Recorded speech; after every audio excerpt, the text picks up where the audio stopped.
નમસ્તે વિદ્યાર્થી મિત્રો, ધોરણ 9 વિષય ગુજરાતી, પદ્ય 11 મરજીવિયા. કાવ્યના કવિનું નામ છે પૂજાલાલ. કાવ્યનો સાહિત્ય પ્રકાર છે સોનેટ. કવિનો જન્મ 17/6/1901 થયો હતો. કવિનું અવસાન 27/12/1985 રોજ થયું હતું. પૂજાલાલ રણછોડદાસ દલવાડી. કવિનું પૂરું નામ છે પૂજાલાલ રણછોડદાસ દલવાડી. યાદ રાખીશું, પૂજાલાલ રણછોડદાસ દલવાડી. કવિનું વતન આણંદ જિલ્લામાં આવેલું નાપા ગામ છે. આણંદ જિલ્લો અને નાપા ગામ એ એમનું વતન છે. પૂજાલાલના નામથી સાહિત્ય કૃતિઓ લખેલી છે. એમને પૂજાલાલના નામથી જ સાહિત્ય કૃતિઓ લખેલી છે. કેટલાક કવિ લેખકો ઉપનામથી પણ કૃતિઓ લખે છે, આપણે આગળ જોયું, બરાબર. એવી જ રીતે આ કવિએ પોતાના જ નામથી સાહિત્ય કૃતિઓ લખી છે. તેઓ કવિ તરીકે જાણીતા છે. તેમણે 1926થી શ્રી અરવિંદ આશ્રમ પોંડિચેરીમાં વસવાટ કર્યો હતો. શ્રી અરવિંદનું નામ વિદ્યાર્થી મિત્રો તમે ઘણી વખત સાંભળેલું હશે. તો અરવિંદ એ યોગ માર્ગે ખૂબ આગળ વધેલા છે. તો એમનો આશ્રમ છે પોંડિચેરીમાં, તો ત્યાં એમને વસવાટ કર્યો છે. ક્યારે? તો 1926 પછીથી. એમને કેટલીક મહત્ત્વની કૃતિઓ આપી છે, તો એ આપણે પહેલાં જોઈએ. એ એમના આધ્યાત્મિક કાવ્યો તરીકે પણ ઓળખાય છે, તો એની આપણે ચર્ચા કરીએ. સૌથી પહેલાં છે પારિજાત. પારિજાત પછી છે પ્રભાત ગીત, શ્રી અરવિંદના દર્શન, શ્રી અરવિંદ મહાપ્રભુ, સાવિત્રી, પ્રશસ્તિ વગેરે કાવ્ય ગ્રંથોમાં શ્રી અરવિંદ દર્શનના અને આધ્યાત્મ ભાવના કાવ્યો છે.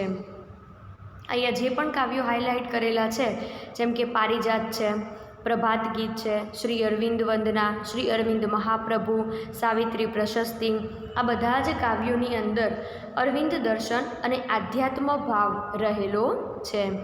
તેમણે દેશપ્રેમ અને રાષ્ટ્રપ્રેમના કાવ્યો પણ લખ્યા છે. હવે જુઓ, આ બધા કાવ્યોની સાથે સાથે એમને પ્રદેશ પ્રેમ અને રાષ્ટ્રપ્રેમ, પ્રદેશ પ્રેમ એટલે કે પોતે જે પ્રદેશમાં રહે છે તે, અને રાષ્ટ્ર એટલે આખા દેશ માટેના પ્રેમના કાવ્યો એમને લખ્યા છે.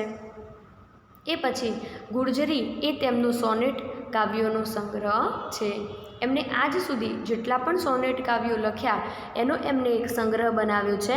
એનું નામ આપ્યું છે ગુર્જરી. ગુર્જરી નામના સોનેટ કાવ્ય સંગ્રહની અંદર એમને બધા જ સોનેટ કાવ્યોનો સંગ્રહ કર્યો છે. એ પછી તેમના 12 કાવ્યો એટલે કે બાળકો માટેના કાવ્યો અને કિશોર કાવ્યો એટલે કે 6 થી 8માં ભણતા જે બાળકો છે એમના માટેના પણ એમને કાવ્યો લખ્યા છે. તો આ થઈ કવિની વાત, કવિના જીવનની વાત. હવે કાવ્યની અંદર કવિએ શું લખ્યું છે તો એની આપણે ચર્ચા કરીએ.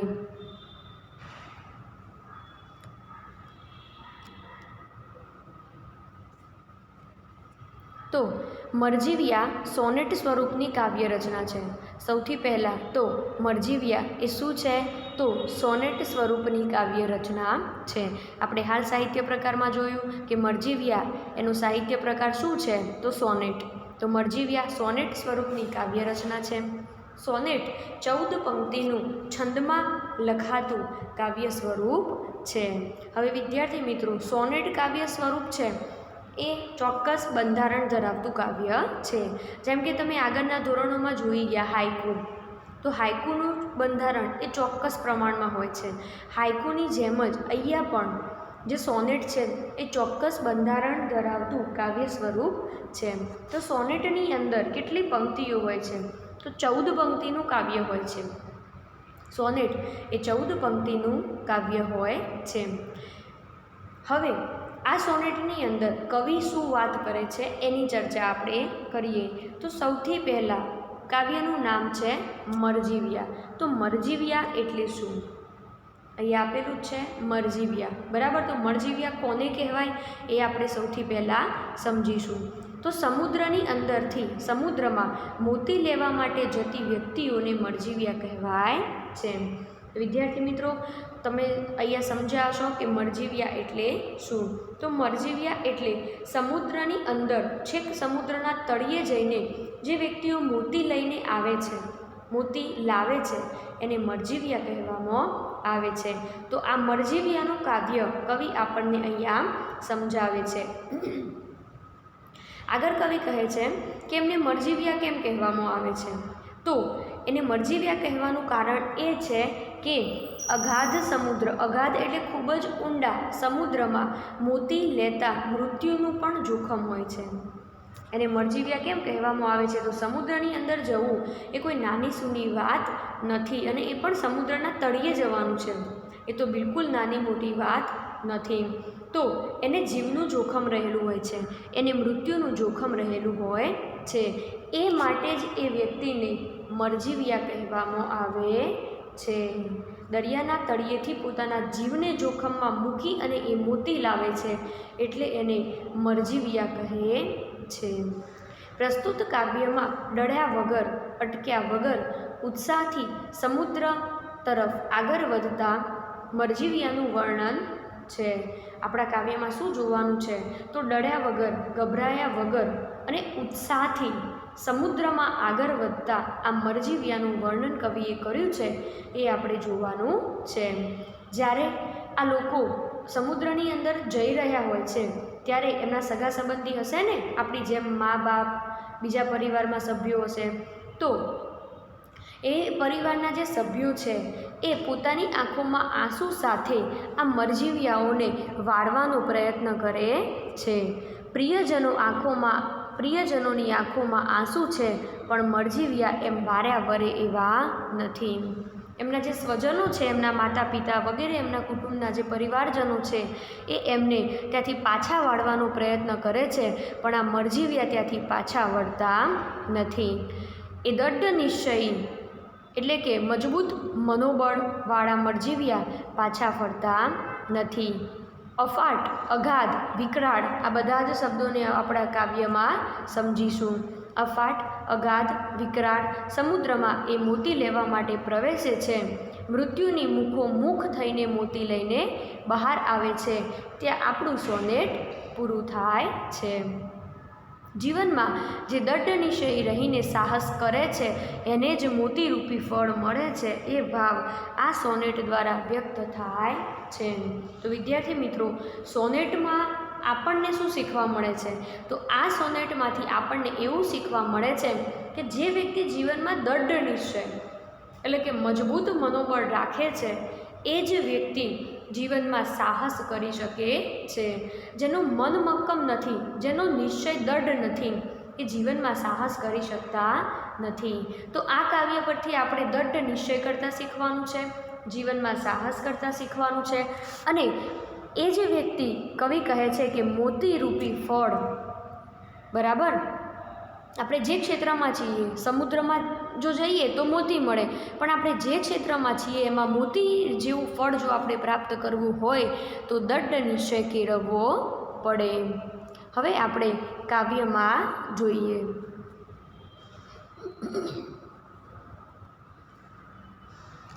કાવ્યની શરૂઆતમાં કવિ કહે છે, સમુદ્રી ભણી ઉપડ્યા કમરને કસી રંગથી. કાવ્યમાં હવે વધારે કોઈ કાવ્યનો પરિચય આપવાની જરૂર નથી, પણ છતાં કહી દઉં કે કાવ્યમાં શું છે. આપણે હાલ એની ચર્ચા કરી કે મરજીવ્યા છે એ ખૂબ જ ઉત્સાહ સાથે સમુદ્ર તરફ આગળ વધી રહ્યા છે. એને આગળ વધતા જોઈ એમના પરિવારજનો એમને રોકવાની કોશિશ કરે છે, પરંતુ તેઓ અટકતા નથી, કારણ કે તેઓ દૃઢ નિશ્ચય કરી ચૂક્યા હતા. અને બધા જ મરજીવ્યાઓ એક સાથે સમુદ્રમાં કૂદી પડે છે અને પોતાના જીવને જોખમમાં મૂકી છેક તળિયે જઈ અને મણી મોતીનો કોષ લઈને બહાર આવે છે. હવે આપણે કાવ્યની શરૂઆત કરીએ. સમુદ્ર ભણી ઉપડ્યા કમરને કસી રંગથી. ભણી એટલે તરફ. અહીંયા ભણી શબ્દ જે છે એનો અર્થ થાય છે તરફ. રંગથી એટલે કે ખૂબ જ ઉત્સાહથી. અટંક. અટંક એટલે ટેકીલા, મજબૂત મનોબળવાળા. ભરંત એટલે ભરતા. જોઈએ હવે. સમુદ્ર ભણી ઉપડ્યા કમરને કસી રંગથી. સમુદ્ર ભણી એટલે કે સમુદ્ર તરફ ઉપડ્યા કમરને કસી રંગથી, અટંક મરજીવ્યા ડગ ભરંત ઉત્સાહના. અટંક એટલે ટેકીલા. આપણે બીજી લાઈનથી કાવ્યની શરૂઆત કરીશું. ટેકીલા મરજીવ્યા ઉત્સાહથી ડગ ભરતા, કમરને કસી એટલે કે મજબૂત મનોબળ કરી, રંગથી ખૂબ જ ઉત્સાહ સાથે સમુદ્ર તરફ ઉપડ્યા. ફરીથી જોઈએ. ટેકીલા મરજીવ્યા ઉત્સાહથી ડગ ભરતા, સમુદ્ર તરફ ઉપડ્યા. ટેકીલા મરજીવ્યા ઉત્સાહથી ડગ ભરતા, સમુદ્ર તરફ ઉપડ્યા. કમરને કસી રંગથી એટલે ખૂબ જ મજબૂત મનોબળ અને ઉત્સાહ સાથે આ મરજીવ્યા સમુદ્ર તરફ ઉપડે છે. પ્રદીપ્ત નયનો અથાગબર ઉભરે અંગથી. પ્રદીપ્ત નયનો. પ્રદીપ્ત નયન એટલે કેવા નયન? પ્રકાશિત, ઉત્તેજિત. પ્રદીપ્ત એટલે પ્રકાશિત અથવા ઉત્તેજિત અને નયન એટલે આંખ.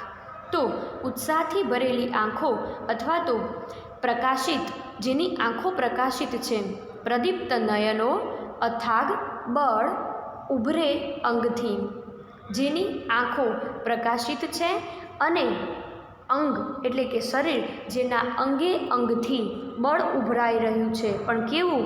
અથાગ, ખૂબ જ વધારે પ્રમાણમાં બળ જેના શરીર પરથી ઉભરાઈ રહ્યું છે. તેવા મરજીવ્યા મહારવ. મહારવ, મહા એટલે મોટો અને રવ એટલે અવાજ. મહા એટલે મોટો અને રવ એટલે અવાજ. મોટા અવાજ, જે દિશા તણી દિશા, જે દિશા તણી દિશા એટલે જે દિશામાંથી મહારવ મોટો અવાજ આવી રહ્યો હતો એ દિશા તરફ ઠરી બધી ચાહના. આ મરજીવ્યાઓની બધી જ ચાહનાઓ, ચાહના એટલે ઈચ્છા, આ મરજીવ્યાની બધી જ ઈચ્છાઓ એ જગ્યાએ સ્થિર થાય છે. 4 લાઈન આપણે અહીંયા ફરીથી જોઈશું. તો સમુદ્ર ભણી ઉપડ્યા કમરને કસી રંગથી, અટંક મરજીવ્યા ડગ ભરંત ઉત્સાહના. તો ટેકીલા મરજીવ્યા ઉત્સાહથી ડગ ભરતા સમુદ્ર તરફ ઉપડ્યા. પ્રદીપ્ત નયનો, પ્રકાશિત નયનો અને શરીરના અંગે અંગમાંથી અથાગ એટલે ખૂબ જ બળ ઉભરાઈ રહ્યું છે. આ મરજીવ્યા કેવા છે? તો એક તો ટેકીલા છે. બીજી એમની કઈ વિશિષ્ટતા છે? તો એમની આંખોમાં પ્રકાશ છે, એમની આંખોમાં ઉત્સાહ છે અને શરીરના અંગે અંગમાંથી ખૂબ જ બળ ઉભરાઈ રહ્યું છે. આવા મરજીવ્યા મહારવ તણી દિશા, જે દિશામાંથી મોટો અવાજ આવી રહ્યો હતો એ દિશા તરફ ઠળી બધી ચાહના, એમની બધી જ ઈચ્છાઓ સ્થિર કરે છે. ઠળી એટલે સ્થિર કરવું, ચાહના એટલે ઈચ્છા. એમની બધી જ ઈચ્છાઓ એ જે દિશા તરફથી મોટો અવાજ આવી રહ્યો હતો તે દિશામાં પોતાની બધી જ ઈચ્છાઓને સ્થિર કરે છે. તો ટેકીલા મરજીવ્યા ઉત્સાહથી ડગ ભરી સમુદ્ર તરફ ઉપડ્યા છે. અને એ કેવા હતા? તો એમની આંખોમાં પ્રકાશ હતો, એમના અંગે અંગમાંથી બળ ઉભરાઈ રહ્યું હતું અને જે દિશા તરફથી મોટો અવાજ આવી રહ્યો હતો એ દિશા તરફ એ પોતાની બધી જ ઈચ્છાઓને સ્થિર કરે છે. હવે આપણે આગળ જોઈએ.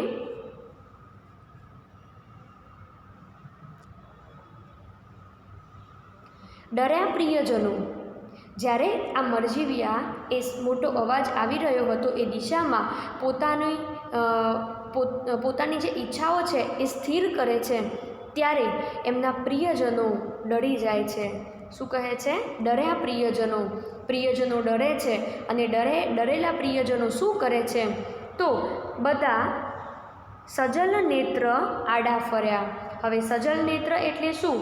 સજલ એટલે જલ સાથેની આંખો, નેત્ર એટલે આંખ, સજલ એટલે પાણીવાળું. તો આંખમાં પાણી છે એવી આંખો લઈને આ બધા જ પ્રિયજનો એ આડા ફરે છે. ક્યાં આડા ફર્યા? તો સમુદ્ર અને મરજીવ્યાઓની વચ્ચે જઈને આ પ્રિયજનો ઊભા રહે છે. ડર્યા પ્રિયજનો. પ્રિયજનો ડરે છે અને આંખમાં આંસુ સાથે એ મરજીવ્યા અને સમુદ્રની વચ્ચે જઈને ઊભા રહે છે. ત્યાં જઈને શું કરે છે? તો શિખામણ દીધી. એ મરજીવ્યાઓને શિખામણ દે છે. શું શિખામણ દે છે એ જોઈએ.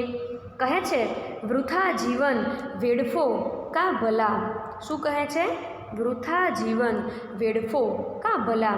વૃથા, વૃથા શબ્દનો અર્થ થાય છે કારણ વગર. વૃથા એટલે કારણ વગર. વેડફો, વેડફવું એટલે બગાડવું. કા ભલા, વૃથા એટલે કારણ વગર. કારણ વગર જીવનને શું કરવા બગાડો છો, અથવા તો શું કરવા તમે આ આપત્તિમાં તમારા જીવનને મૂકો છો? મરજીવ્યાના પ્રિયજનો, એમના પરિવારજનો જે છે એ શું શિખામણ દે છે કે કારણ વગર જ શું કરવા તમે જીવનને આમ વેડફો છો, એમ કહી અને આગળ કહે છે, કંઈથી વળગી વિનાશ કર આંધળી આ બલા. કંઈથી એટલે ક્યાંથી, તમને ક્યાંથી વળગી છે આવી વિનાશ કર એટલે વિનાશકાળી આંધળી બલા. આંધળી એટલે અવિચારી. અહીંયા આંધળીનો અર્થ થાય છે દેખાય ના એવી નહીં. આંધળીનો અર્થ થાય છે અવિચારી. આવી અવિચારી બલા એટલે ઉપાધિ. આવી અવિચારી ઉપાધિ તમને ક્યાંથી વળગી છે, આમ કહી એમને શિખામણ દે છે. પરંતુ દઢ નિશ્ચય કરી ચૂકેલા નહીં જ એમ વર્યા. પરંતુ દઢ નિશ્ચય કરી ચૂકેલા મરજીવ્યા એમ પાછા વળ્યા નહીં. 4 લાઈન આપણે ફરીથી જોઈએ. પ્રિયજનો ડરી જાય છે અને આંખમાં આંસુ સાથે એ મરજીવ્યા સામે આડા આવીને ઊભા રહી જાય છે અને ત્યાં આવી એ શિખામણ દે છે. શું શિખામણ દે છે? તો શિખામણ આપતા કહે છે કે કારણ વગર જ તમે શું કરવા તમારા જીવનને આમ વેડફો છો, એટલે કે બગાડો છો. તમને આવી વિનાશકારી અવિચારી ઉપાધિ ક્યાંથી વળગી છે? આવી શિખામણ આપવા છતાં પણ મરજીવ્યા, દઢ નિશ્ચય કરી ચૂકેલા મરજીવ્યા ત્યાંથી પાછા ફરતા નથી. હવે આગળ મરજીવ્યા શું કરે છે? દઢ નિશ્ચય કરી ચૂકેલા મરજીવ્યા એમની વાત તો સાંભળતા નથી. તો હવે મરજીવ્યા શું કરે છે એ આપણે હવે જોઈએ. તો ગયા, ક્યાં ગયા? મરજીવ્યા જાય છે. ગયા ક્યાં જાય છે? ગરજતા, ખૂબ જ ગર્જના કરતા. અફાટ, વિકરાળ રચના કરે. અફાટનો અર્થ થાય છે ખૂબ જ ઊંડું. અફાટનો અર્થ થાય છે ખૂબ જ ઊંડું, ખૂબ જ ઊંડા, ખૂબ જ ઊંડા. અફાટ એટલે કે પુષ્કર, અફાટનો અર્થ થાય છે પુષ્કર. વિકરાળ એટલે કે ખૂબ જ ભયાનક. રત્નાકર એટલે કે સમુદ્ર. કઈ બાજુ જાય છે?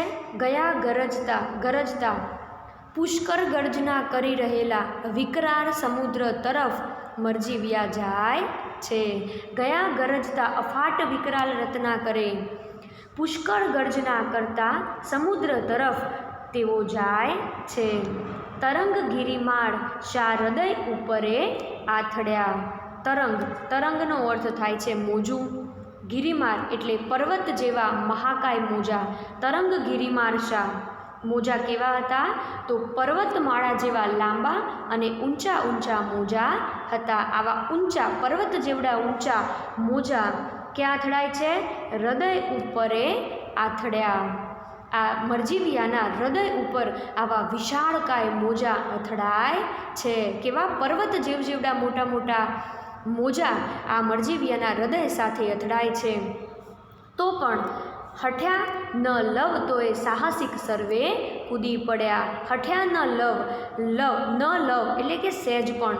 અહીંયા લવનો અર્થ થાય છે સહેજ પણ.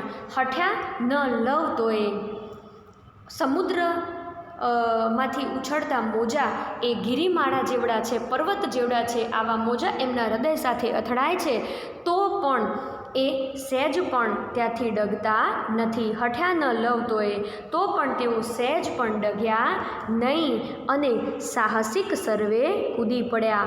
બધા જ સાહસવીરો કૂદી પડે છે. એક સાથે બધા જ સાહસવીરો કૂદી પડે છે. અગાધ જળમાં પ્રવેશ કીધ કારને ગહવડ. અગાધ એટલે ખૂબ જ ઊંડા જળમાં પ્રવેશ કીધ એટલે કે પ્રવેશ કર્યો. ખૂબ જ કૂદી પડ્યા અને ખૂબ જ ઊંડા જળમાં એમને પ્રવેશ કર્યો. કારને ગહ્વર, એ જે જગ્યાએ પ્રવેશ કરે છે ખૂબ જ ઊંડા જળમાં, એ જળ એ જગ્યા કેવી હતી? તો ગહ્વર, ગહ્વર એટલે ગુફા અને કાળ એટલે મોત, મોતની ગુફામાં જાણે એમને પ્રવેશ કર્યો. ખૂબ જ ઊંડા પાણીમાં જાણે મોતની ગુફામાં એમને પ્રવેશ કર્યો. મોતની ગુફા કેમ કહી છે? ત્યાં જીવનું જોખમ છે માટે. હવે છેક ઊંડે સુધી એ જાય છે. ક્યાં પહોંચે છે? તો છેક ઊંડે તળિયે મોતની ગુફામાં તેઓ પહોંચે છે. ત્યાં જઈને શું કરે છે? તો ખૂંદ્યા મરણના તમોમય તરો.